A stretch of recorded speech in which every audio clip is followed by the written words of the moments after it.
ભાવનગરના Alang ship breaking યાર્ડમાં જીપીસીબીની કાર્યવાહી અલંગના પ્લોટ નંબર 88 સામે જીપીસીબીએ મોટી કાર્યવાહી કરી છે। પ્લોટ નંબર 88 ને ક્લોઝર નોટિસ સાથે 25 લાખનો દંડ ફટકારાયો। દરિયામાં પરલાઇટ પાવડર ભળતા પ્રદૂષણ ફેલાયું છે। દરિયામાં પરલાઇટ પાવડર ચવાતા સુખદેવસિંહ ગોહિલે ફરિયાદ કરી હતી। ફરિયાદી સુખદેવસિંહ ગોહિલ અલંગ કામદાર સંઘના મંત્રી છે। ફરિયાદને ધ્યાને લઈને જીપીસીબીએ પ્લોટ નંબર 88ના માલિકને દંડ ફટકાર્યો છે। પ્લોટ માલિકો દ્વારા વારંવાર નખાતા કેમિકલથી દરિયાઈ સૃષ્ટિને નુકસાન થવાની વાત કરવામાં આવી છે। સંવાદદાતા કિશન ફોન લાઈન પર જોડાયા છે।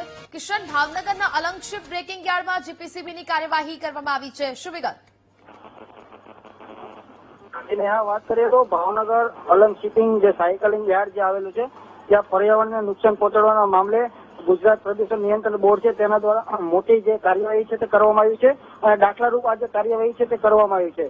વાત કરીએ તો અલંગના જે પ્લોટ નંબર 88 છે તેને ક્લોઝર નોટિસ સાથે 25 લાખ રૂપિયાનો જે દંડ છે તે ફટકારવામાં આવ્યો છે। વાત કરીએ તો આજે પ્લોટ 88 નંબરનો જે પ્લોટ છે તેના દ્વારા દરિયામાં પ્લાઇટ પાવડર ભરાવતા દરિયાની જે સપાટી જે છે તે સફેદ સ્તર છવાઈ ગયા તેની ઘટનાને લઈને જે સુખદેવસિંહ ગોહિલ છે તેના દ્વારા પ્રદૂષણ બોર્ડને રજૂઆત કરવાની તે રજૂઆતને ધ્યાનમાં લઈને હાલ આ જે કાર્યવાહી છે તે જીપીસીબી દ્વારા કરવામાં આવી છે।